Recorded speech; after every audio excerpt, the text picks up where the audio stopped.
Today marks 1 month since Russia began its carnage in Ukraine, the brutal invasion of Ukraine. And we held a NATO summit the very next day. At that time, my overwhelming objective in wanting that summit was to have absolute unity on 3 key important issues among our NATO and European allies. First was to support Ukraine with military and humanitarian assistance.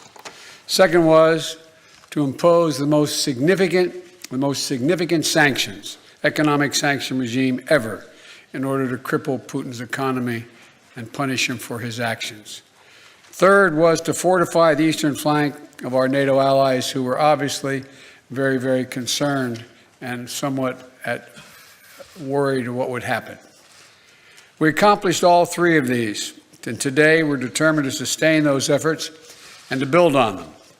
The United States is committed to provide over $2 billion in military equipment to Ukraine since I became president: anti-air systems, anti-armor systems, ammunition, and our weapons are flowing into Ukraine as I speak. And today I'm announcing the United States is prepared to commit more than $1 billion in humanitarian assistance to help get relief to millions of Ukrainians affected by the war in Ukraine. Many Ukrainian refugees will wish to stay in Europe, closer to their homes.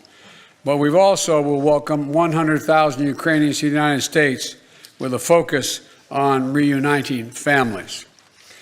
And we will invest $320 million to bolster democratic resilience and defend human rights in Ukraine and neighboring countries. We're also coordinating with the G7 and the European Union on food security as well as energy security.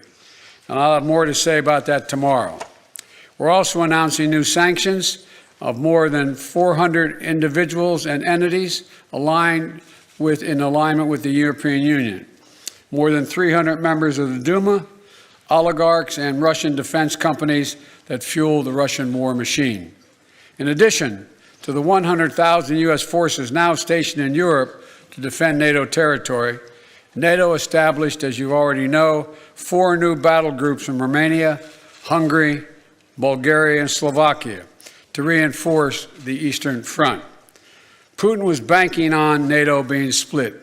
My early conversation with him in December and early January, it was clear to me he didn't think we could sustain this cohesion.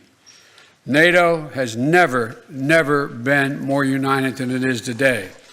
Putin is getting exactly the opposite what he intended to have as a consequence of going into Ukraine. We've built that same unity with the European Union and with the leading democracies of the G7, in the G7. So I want to thank you.